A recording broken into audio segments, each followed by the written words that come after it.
অবৈধ কারেন্ট জাল বিক্রয়ের অভিযোগ খোদ মৎস্য বিভাগের বিরুদ্ধে।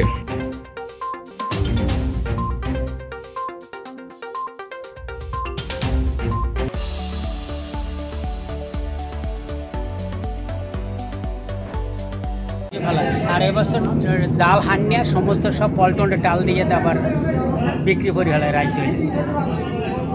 নানিয়াচরে কাপ্তাই হ্রদে মৎস্য আহরণে নিষিদ্ধকালীন সময়ে জব্দকৃত অবৈধ কারেন্টের জাল, সুতা জাল ও মাছ ধরার ফাঁদ বিক্রয়ের অভিযোগ উঠেছে মৎস্য বিভাগের বিরুদ্ধে।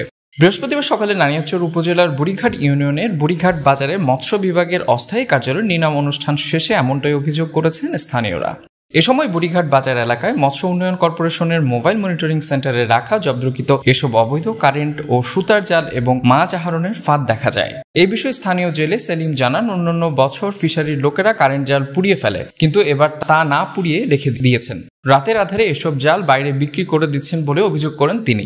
জানতে চাইলে নিরাপত্তা পরিদর্শক মোহাম্মদ মিজানুর রহমান মুঠোফোনে জানান, তার কাছে এই ধরনের কোনো তথ্য নেই। জব্দকৃত এসব সরঞ্জাম থাকলে তা নির্বাহী ম্যাজিস্ট্রেট দিয়ে ধ্বংস করবেন বলে জানান। এ সময় অভিযোগকারীর নাম পরিচয় জানতে চান তিনি। তাছাড়া অভিযোগকারীর নিকট থেকে সুনির্দিষ্ট লিখিত অভিযোগ দেওয়ার কথাও জানান মিজানুর রহমান। এদিকে গত মে মাস থেকে কাপ্তাই হ্রদে 3 মাসের জন্য মৎস্য আহরণের উপর নিষেধাজ্ঞা থাকলেও কোনো জেলে গোপনে মাছ আহরণ করছে কিনা তা নিয়ে প্রশাসনের পক্ষ থেকে নানিয়াচরে উল্লেখযোগ্য কোনো অভিযোগ চালাতে দেখা যায়নি বলেও অভিযোগ করেন স্থানীয়রা।